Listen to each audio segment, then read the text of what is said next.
Pois é, meus amigos, acabei de subir a grandalhona, a mesma que subiu o Fernando. Admito que vinha tração às 4, mas estou cá em cima, em grande forma. Como vê, não se consegue ver quase nada lá em baixo. Para quem não sabe, isto é uma Polaris. Conhecem este símbolo?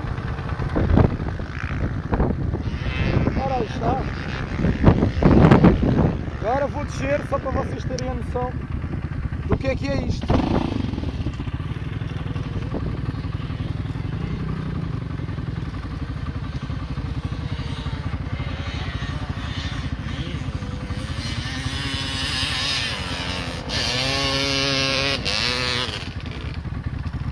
Foi isto tudo que eu subi. Como vocês podem ver, é qualquer coisa.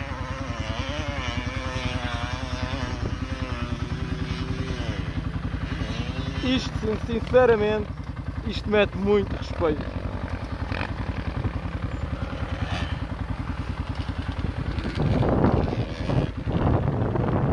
Reparem que só estamos a descer e quando chegar eu vou filmar a parte de cima.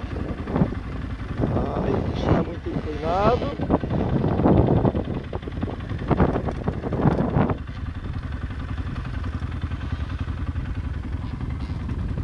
Vendo,